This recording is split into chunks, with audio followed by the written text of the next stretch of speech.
From recruiting and consulting firm Riderflex, I'm your host, Steve Urban, and here is your Riderflex Podcast episode of the day. All right, here we go.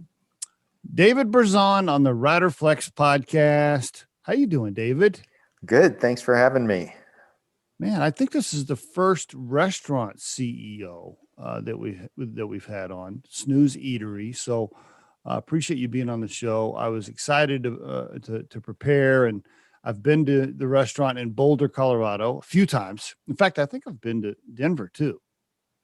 So love your place. I usually put in a bunch of calories. I know you have healthy breakfast stuff too, but when I eat at your place, I don't worry about that. I just get what's good. Yeah, me too. You're not the only one. I figure, hey, most of the time at home, I'm having some fruit or a cup of coffee, and I'm being a good guy, being a good boy. And if I go to places like Snooze, I'm like, okay, yeah, I'm going to do it up. So tell us about yourself a little bit. Before we get into Snooze Eatery, give us the David overview, a little bit of the personal history, family, early life, stuff like that. Sure. I was actually born in Buffalo, New York, and my dad was an attorney and a law professor. So we had a lot of debate going on around the dinner table. But, most of all, what I remember as a kid is just everybody in my family had a really strong work ethic. And, my dad, that was the generation that would, leave before I got up for school and got back well into the evening. So when I was in high school and finally turned 15 and could get my first job, I was super excited and always just loved to work. It just kind of always became the place I wanted to be, and I loved all the aspects of it. And my first job was at a place called Fresh Mart, which was like a neighborhood grocery store in Buffalo. And really, it kind of became the whole focus of my my being in high school.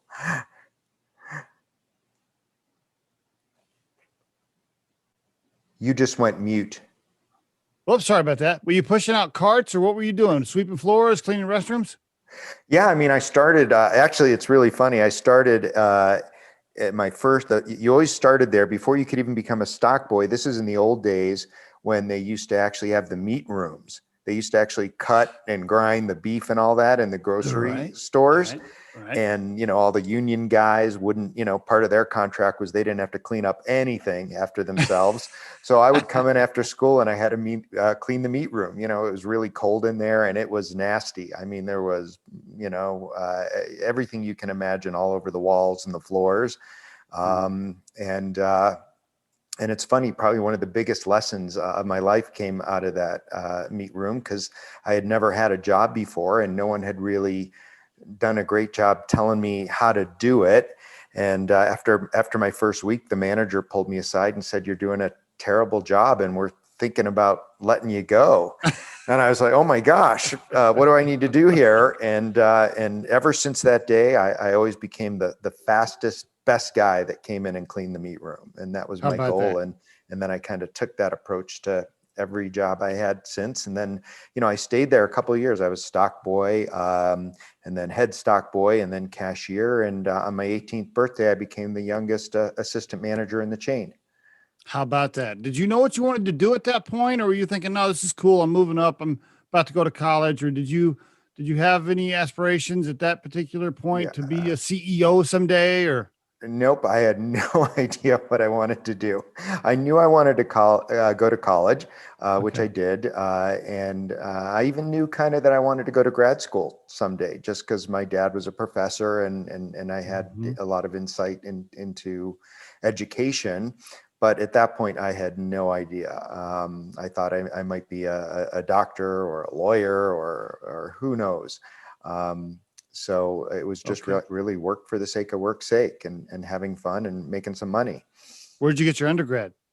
At SUNY at Buffalo, State University of New York at Buffalo, and also for grad school. When your dad teaches there and the tuition is free, it's pretty hard to beat that. Right. That's pretty good. Of course, the sad part there is if you got into trouble or you went to too many parties or you pissed off some professors, he probably knew about it. That it happened a few times. It wasn't a sad part. It was a reality.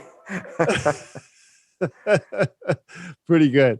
That's pretty good stuff. Okay, so yeah, I saw that you got your MBA there at SUNY. I didn't know if you went to undergrad too, just because I was checking your LinkedIn profile. Okay, so you get your master's degree, uh, you get your MBA, and then what? Are you like, okay, I'm gonna like go to Colorado and go skiing, or what happened? Talk to me. Yeah, so I got my undergrad, and I knew I didn't want to go to grad school right away, but my undergrad was in business and specifically in finance. But the market had crashed in '87, so there were no jobs anywhere on Wall Street. I was in Western New York, and I thought that, gosh, I'd go to New York City and have an opportunity to work in an investment bank, but there was nothing. So, I decided, as actually my mom kind of saw me moping around one day, was like, why don't you take a year off and go to Colorado and ski? And I had never really done that. And so I pulled out a map, and I had never been to Aspen, but I kind of just put a pin in the map and said, that's where I'm going to go. And I Cool. packed up my car and had $600 to my name and moved out to Colorado. Did you have a place to stay? Did you have a friend? Yeah, I kind of had found some friends of a friend that had let me crash initially, and I knew I had to get work right away because I didn't have very much. That $600 was a lot less by the time I got to Colorado, and I actually ended up in a place with a bunch of guys just kind of crashing, and the phone rang like the second night I was there, and I remember it so clearly because someone said, "Is Olivier there?" And I said, "No, he's not there." And the guy said, "Darn it, I need him to deliver tonight." And I said, "I'll deliver." And it was this guy that lived there apparently worked at a pizza place. And I drove right over there and took his job. So it was great. Is the place that you lived at, or the little apartment or whatever you guys crashed at, is it still in Aspen? It's still there. I could show you exactly. I walk by there every now and then.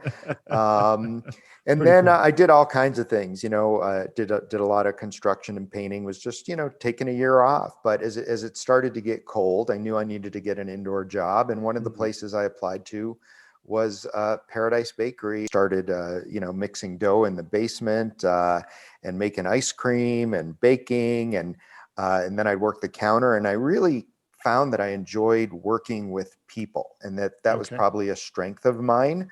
And not only the guests, but the people that work there.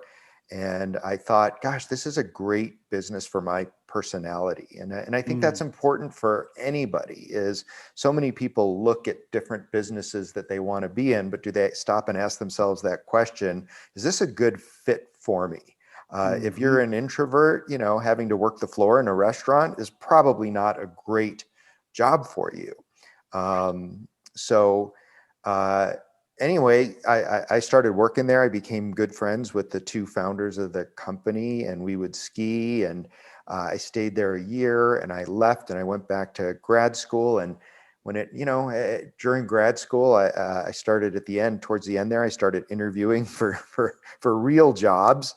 And I always remember one of the jobs that I interviewed for was a division of Procter and Gamble. And part of the interview process is they fly you into Cincinnati, and you spend the day meeting with a bunch of kind of mid-level managers. And I remember it so clearly because, all of them were a bunch of overweight, middle-aged white guys. And I thought, and every question was geared towards, are you going to be a lifer here? And I thought, this is going to be my life. And it's just so not a fit for who I am. And plus you're thinking to yourself, I miss Colorado and I like hanging out with the guys at Paradise, right? I mean, come on.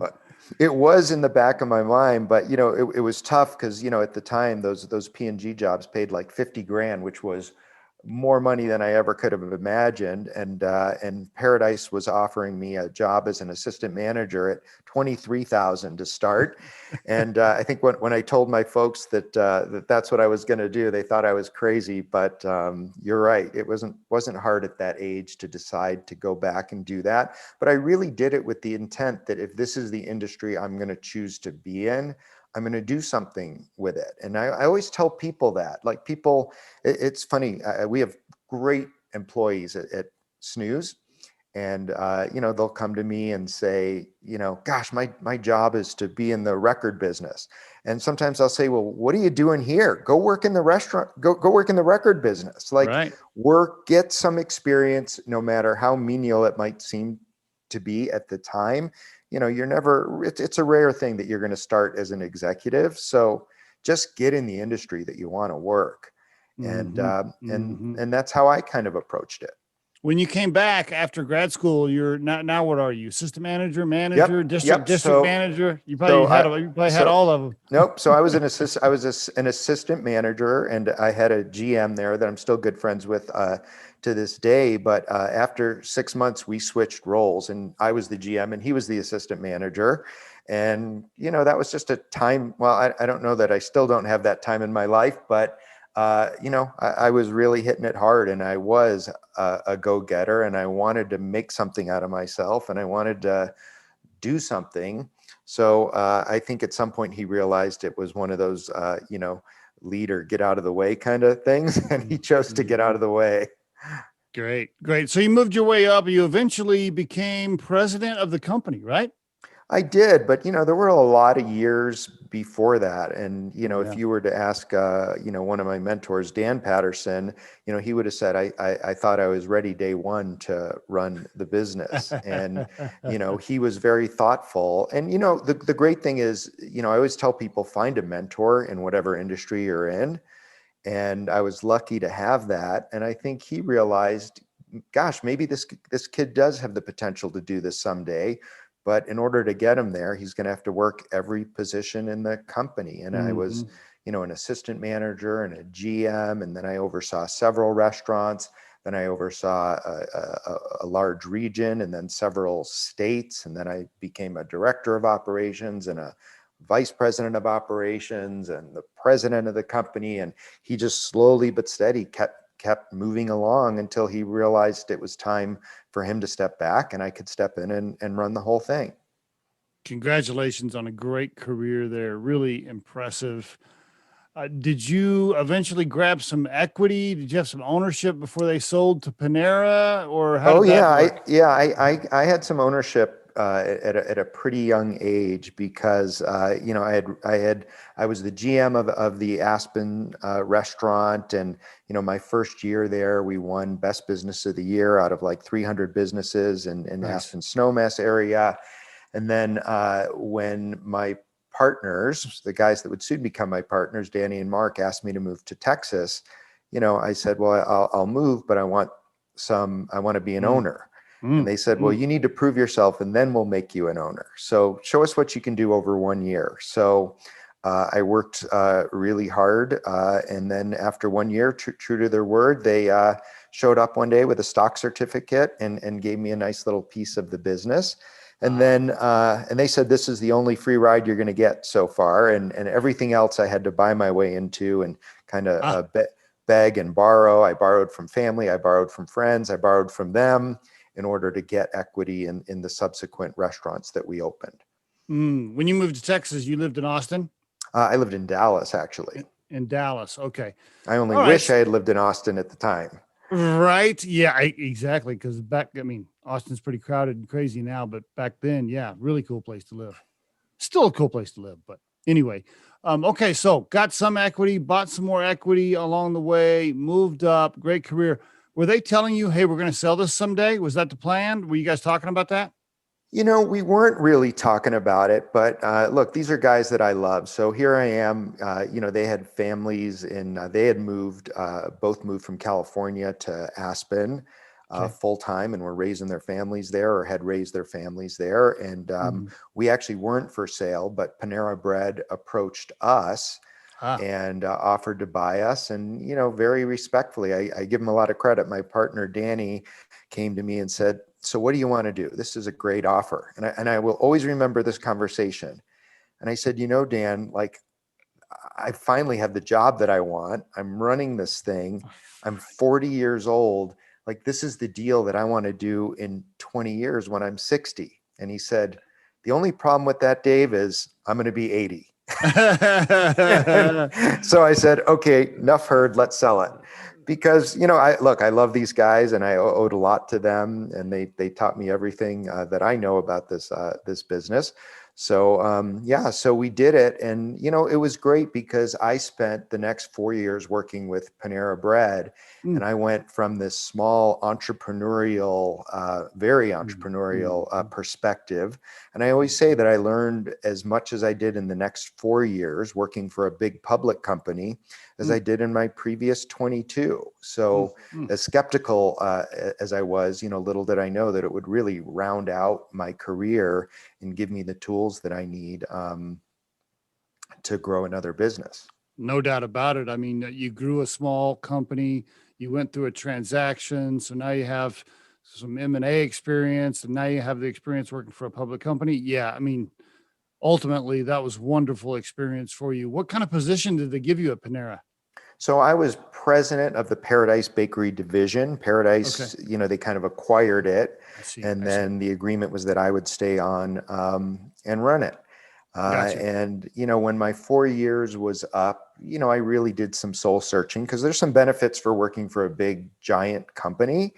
But what I really loved is working with and developing people. And I loved when Paradise, I remembered the days when Paradise was small before we became 80 restaurants large, Yeah. and really wanted to go back and do that again. So Mm, I mm. had been living in Phoenix for 17 years and raising my family.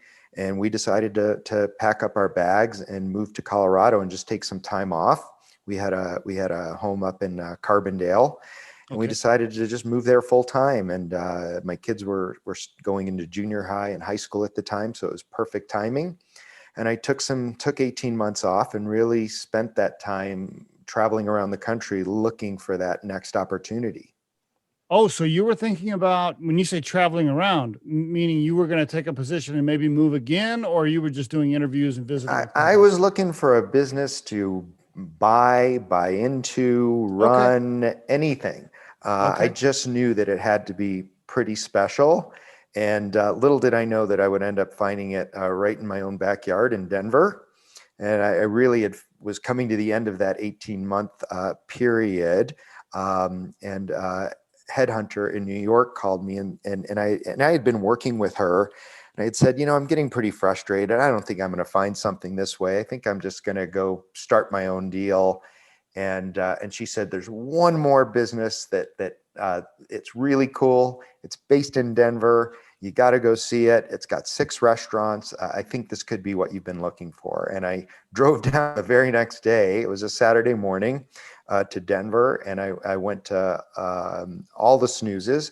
And I remember walking into the first one. I remember walking up to the first one and seeing 50 people waiting outside at South Glen saying, what the heck is this? Like, who's waiting? Who are all these people? And then, going in and finding out that they were on almost a 2-hour wait. And I was thinking, who waits for breakfast? But the minute I began to engage with the staff, I knew this was the business that I wanted to run. Mm, mm. At that time, were the founder or founders of Snooze, were they looking to exit or get out of the what was happening there with that transition? I can't remember. I remember Yeah, reading they something about it, but go ahead. Yeah, they were. I think to their credit, they realized, gosh, we've got 6 restaurants. We never in our wildest dreams thought we'd get to 6 restaurants, and it's probably time to take something off the table and bring in someone that Mm, knows how to put some mhm, structure to this and really help us guide this and grow this. mm. So we kind of coordinated all a bunch of different people and did a private equity transaction. I came in on it. The private equity guys, the founders kept some skin in the game. Ah, I see. And but it's funny, the guys, John and Adam Schlegel, who founded Snooze, did so well. 2 months later, John moved to Italy, like bought a house and moved to Italy, and Adam moved to Australia. How about that? How And they're about both that? here. They're both now back in Denver raising their families because it's pretty hard to beat Colorado. It Uh, really is. but it was also great for me because, they kind of left me and put me in a position, where I didn't have founders, and they knew it themselves, breathing down my neck, and could really do the things I needed to do in order to get the business ready to grow. But now you got the PE firm breathing down your neck. No, I'm just joking. I'm sorry. Well, great. It's funny. I do get calls all the time from a lot of friends saying, how do you know, how do you Mhm. know what PE firms to partner with? And I always Yep. say, don't take the highest bidder, take the ones that are going to be great partners. And I've been Yes. fortunate to do that a bunch of times now. When did this transaction happen? You and the PE firm, when did they come in? How many years? That was 2012.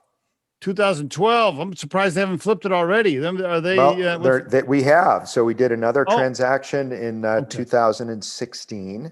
Okay. And found a new majority owner. So my partners today are the Stripes Group out of New York, a Okay. great group of consumer investors, as well as we also have ACG in there from New York and LA, and Brentwood, who invests in a lot of restaurants. So.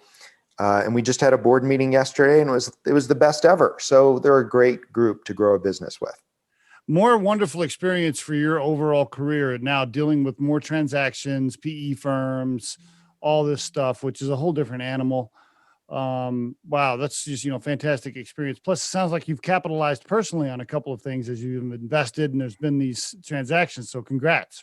Well, thanks. Back in paradise, certainly I did, but thus far, I've left everything in the game at Snooze, Ah, and I believe in this business, and I'm the leader of this business, and I really wanted to set the example of I'm all in on this, and at the time we did the second transaction, we were only 17 restaurants, and uh, 4 years later, we just opened number 45 last week, and congrats. we'll do another 15 over the next 15 months. So there's a lot of Wonderful. momentum.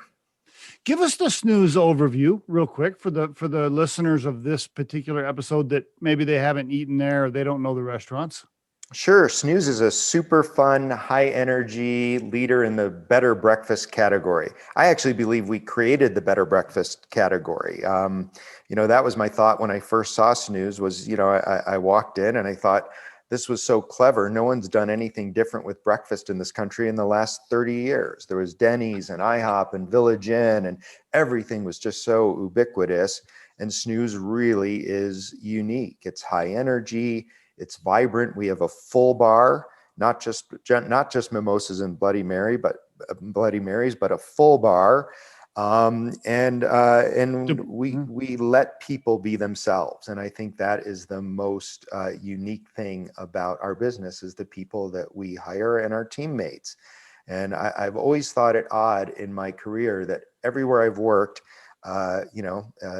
people tell you that they're hiring you because of your personality, and the next thing they tell you is to put on these khaki pants, this polo shirt, and this name tag, and cover up that personality. Interesting.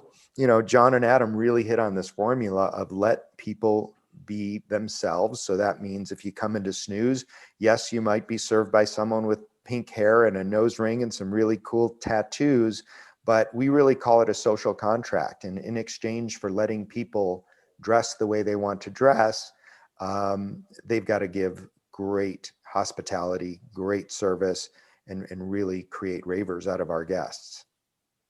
Unique, a unique atmosphere and culture and style for sure is how I would describe it when I've been there. I mean, you know, you think breakfast and you think, okay, the local truck stop with bacon, eggs, and toast. And, you guys have made it so much more than that, right? With not only the food and the menu and the dishes, but the culture and the people. Great Um, music. People always ask yeah. me, how do you know what volume to turn the music up to? And I always say, turn it up until the first person complains and leave it right there. I like that. Full bar, by the way. People order alcoholic beverages at 9 a.m. Really? They do, especially on the weekends. It's brunch, and brunch Yeah. culture is pretty big these days. But we're obviously pretty aware of it. We are aware that if during the weekday someone comes in and orders a third drink, it might be time to go notify a manager. What time do you stop serving food? We serve until 2:30, so we'll seat you until 2:30. We're usually done by 3:30, which is another really a unique competitive advantage that we have. The restaurant business is typically associated with long hours and late nights, and for us, people find that they can be in this industry, but they can be home to have dinner with their families or take their kids to practice. Mm-hmm. So really, we've been able to hire some phenomenal people, and we're very strict on the number of hours that people work. If you're working Ah, more than, if you're working more than 45, 46, 47 hours, there's a problem. And we really talk about working smart, not long. how about weekends for your managers? I mean, that's a killer in the restaurant industry. Is that, Saturday and Sundays, obviously your two busiest days of the week. At least I'm assuming they are. It is, Um, but we also have plenty of managers. Most businesses are doing the volumes that we do per restaurant, might have 3 to 4 managers. We have 5 managers in every restaurant. So we okay. are able to keep people fresh because it's pretty intense. The unique thing about Snooze, we'll open the door on a Saturday morning and we won't slow down till 3:30. I mean, Yeah. it's go, go, go, go, go. Most businesses, they open at 11 for lunch. At 1, it dies down. They open again, they do very slow afternoon and then they do a big dinner. But for us, it's go all the time. Yeah. Tell me about the coffee that you serve, right? It's your own coffee, your own blend, right? Is that right? Do I have that right? It is. It is. It's our own blend that's made for us in Guatemala. Okay. And Adam Schlegel, the founder of Snooze, discovered it on a walkabout, as he calls it, since his wife's Australian. And many snoozers have visited the farm many times, and it's a really unique, sustainable plantation. And the owners of it are really incredible people. They support an entire town. They support the local school. So it really is. Snooze was founded on these principles of community and sustainability. We're a 1% company, meaning Mm-hmm. that we give 1% of all of our sales back into our local communities, and that's all managed by the local restaurants.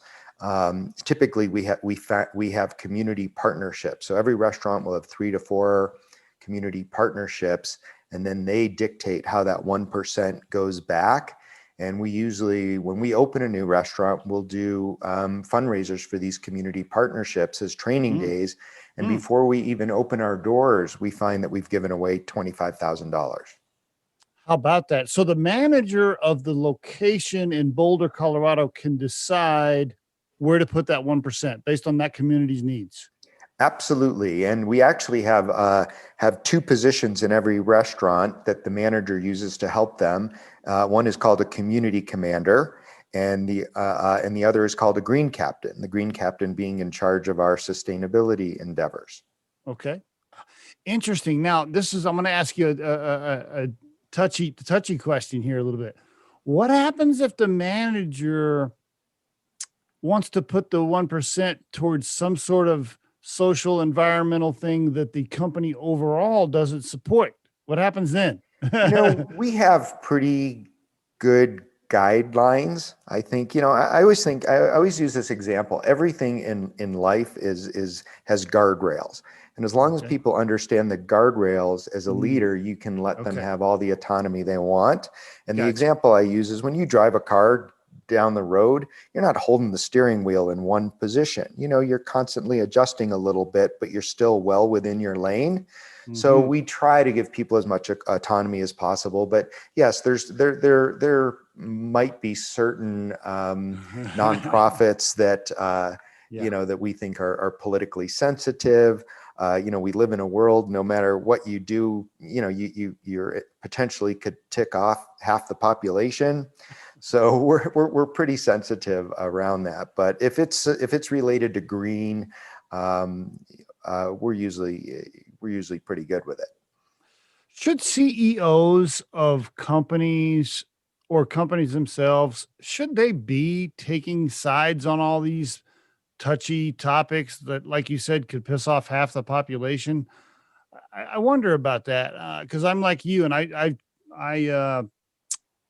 kind of talk about it the same way. I always think to myself, okay, now on this particular topic that this CEO just put a post out on, I know that at about 50% of the people that see this are going to be upset and 50% are going to love it.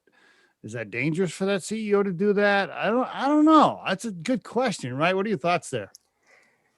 Look, I do believe CEOs need to take a stand. I think businesses need to take a stand. And, the way you make those decisions around what it is really, I personally say, is this a moral issue? Is it a human rights issue? I march in the Gay Pride Parade with all of our snoozers. We openly support the LGBTQ community. We believe in that. And we also believe that, look, if you have a problem with that, then look, we understand that. Everyone has perspectives. No one's forcing you to share our beliefs. We hope you still visit us as a guest, but if you don't, we absolutely do understand that. In Texas was a tough one. We went into Texas and we have signs on our restaurants saying, no concealed carry in our restaurants. And probably not a week goes by that we get an email from someone that says, I'm not going to patronize your restaurants. And we understand that, but we also looked at that in a very holistic way, and decided it was what was best. Another touchy subject, like you mentioned. Yeah, I lived in Texas for a while and I grew up in Oklahoma. So I'm very aware of how many people either have guns or carry guns. You probably don't even notice it till you put up a sign that says, hey, you can't do that. And then people will start saying something. What happens if you have an associate that blasts on their personal social media about something that is totally against what the company stands for? What happens then? Yeah, if it's on, just depending if it is something when people do join Snooze, do sign and acknowledge that their social media behavior needs to be appropriate. Okay. So we do have the right to terminate someone, but more than likely it's just, hey, we're going to ask you to take that down. We think that that's offensive, but look, ultimately, one of our core tenets at Snooze is the celebration of individuality. And that means you celebrate all individuals. When I came into Snooze, I joke around, not only was I the oldest guy that worked there by a long shot, but I was the only person that didn't have a tattoo or, a nose ring or long hair or something. And I used to joke around. I used to say, individuality, guys, you have to accept my dress and my age just as much as you do your own. That's tough. I heard you say a little bit of both right there. I heard you say, hey, we might ask you to take something down if we think it's offensive, but we also want to make sure that you have personal freedoms and individuality. That's a tough one. That's a little bit gray, right? That's it's a judgment call, I think, right? Because what if your manager in Austin is like a big NRA fan and they got, NRA stuff all over, you gotta be careful. That's a tough, the whole social media topic around what to comment on and what about employees and what CEO should say and taking sides on stuff. I tell you, that is a tough topic right now. I think. I don't know. There's no question. Being in HR today, or being in the people business, it's as difficult as it's ever been. But look, I always say that at the end of the day, do what's right. Forget about the rules. Forget about what is the right thing to do. Not just for the organization, but for the individual. And yeah, go ahead. Sorry, I didn't mean to interrupt you right there. Just throughout my career, I think the biggest lesson I've ever learned is, anytime I put money first, I probably made the wrong decision. Anytime I put people first, I've got it right every time. Now, I don't know if the PE firm would agree with that statement, but no, I'm just joking around. Let me ask you about COVID for a minute. Just talk to me a little bit. I know we could do like an hour podcast on just that topic, but how did it affect you and what are some key things you did? Gosh, it was rough. And especially those first 90 days, which were filled with the greatest amount of uncertainty. I mean, look, we were shut down. We weren't really set up for takeaway or delivery. We didn't have other business channels, but we sure learned very quickly. And we ended up laying off 1,800 employees and furloughing a lot of our corporate team members. And that was really difficult. I mean, those were some dark days, but look, we learned a ton around it. And looking back, COVID is probably the best thing that has happened to my team and our business. You know, the learnings we take away have taken away, the resilience that we've learned. You know, I mean, we've learned that nimbleness matters, right? You know, you've got to be a nimble team to survive. Tech matters, culture matters, communication and transparency were everything. You know, we were constantly communicating with people and our team. The trust that we had built up through our strong culture over the years really paid off during COVID, and the ability to think outside the box. And ultimately, great people rise to great challenges. And we had built a business upon a lot of great people. And I think that's why when this is all said and done, we're going to come out of this better than we've ever been. You got some, you know, restaurants are now starting to get some support, whether it's the PPP loans or whether the individual states themselves are passing out additional support. I know I saw a bunch of stuff from Colorado that they're doing for restaurants. And so I'm sure that's different for you in each state that you deal with. How many of the 1,800 you laid off are back already? Pretty much everybody. And not only have we refilled those positions, we've refilled them with the same people. And that was a huge issue that restaurants had, is that they laid people off and people didn't come back. And really, I think that's a testament to the strong culture we've built and the communication. Again, I mean, you know, we had multiple calls weekly with every employee throughout that whole period to let them know how we were thinking about the business, and that everything we were doing to figure out how to get them back to work. We want everybody to be safe. We want our employees to be safe. We want our guests to be safe. And we also know that, look, this will pass, and hopefully everyone will choose to get the vaccine. That's another political statement. I know a lot of us are against a lot of people are against the vaccine, but I will say that I am supportive of it. And if you work in the hospitality industry, it's probably the only thing that will ultimately get us back to where we were prior to COVID. Okay, so I'm gonna step out here and just make a little comment. And I've been also very careful as the Riderflex CEO. I mean, I'm one of those small business guys who, we don't want to piss off any potential customers. So we've been pretty careful with our statements, right? But I will tell you, from a restaurant/bar/ perspective, there's two things I'll mention. Number one, I have missed the hell out of interacting with people and happy hours and breakfast and restaurants. Like I have really, really missed it. I had no idea how much of my life it was, right? And just interacting with people. Like I really have missed it super bad. We're social beings. We're social beings. And as soon as the freaking tavern that is next to my house opened back up, I was like the first guy down there. So, and then the last thing I'll mention on that is, and I don't want to get into a whole mask conversation, but I will tell you, when I go into a restaurant right now and they have me put on a mask to walk 15 feet to my table and then take it off, I'm just looking at that situation as a 53-year-old grown man who's seen quite a few things in his life. And I'm thinking to myself, this might be one of the dumbest things that we've ever done. I don't know for sure. Well, don't shoot the messenger. We're just following the rules, and we're doing whatever it takes to make everyone feel comfortable. Totally understand, which is why I never give the employees a hard time.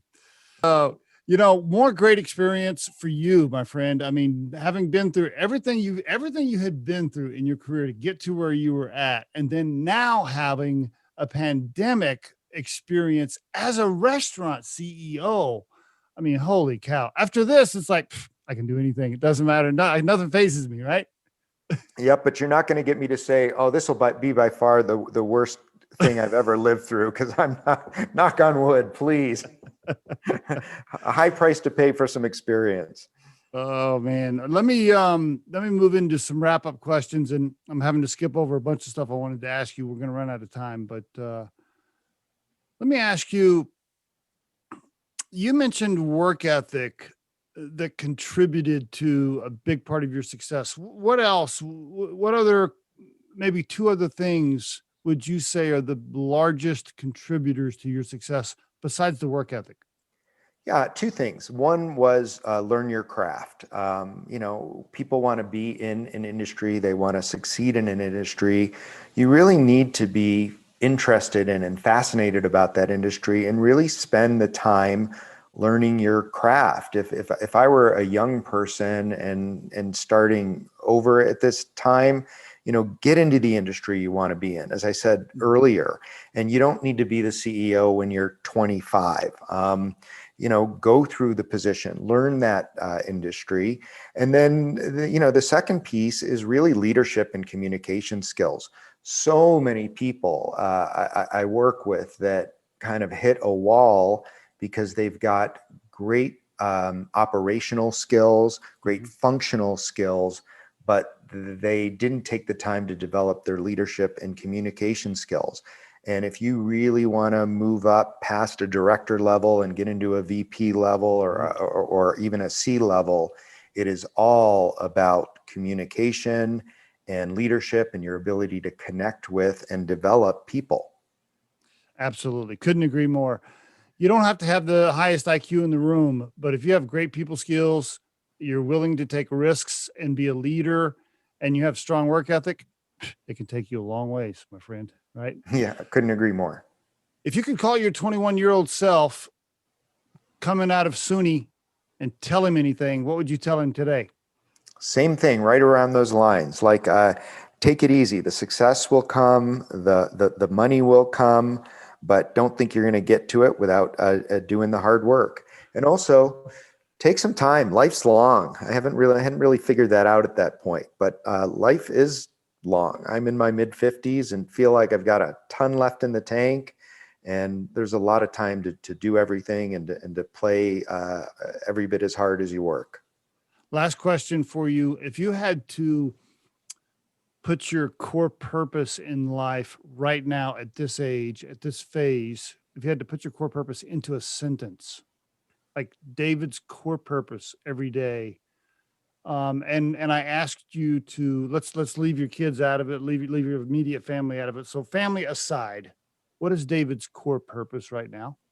Developing my team, developing the people I work with. That's how I think about paying back the opportunity that I had to have great mentors. If I leave, to me, the best thing that could ever be said about me when I'm long gone is one of the young people that I'm working with today. They're running some restaurant company out there, and one of their employees says, "Gosh, how did you learn what you learned? How did you become so great at what you did?" And they say that they had a mentor in me. Awesome. David, thank you so much for being on the Riderflex podcast. I really appreciate it. It was a lot of fun. Thanks, Steve. If you think today's tip or guest interview can help someone you know, please share this with them. If you've enjoyed today's episode, please subscribe to our channel and hit the like button. The Riderflex podcast features entrepreneurs, business executives, and the stories behind how they got there, as well as daily tips on career advice and job interviewing. You can visit riderflex.com to learn more about us and get information and pricing on the recruiting and consulting services we provide. Thanks so much for listening and have a great day.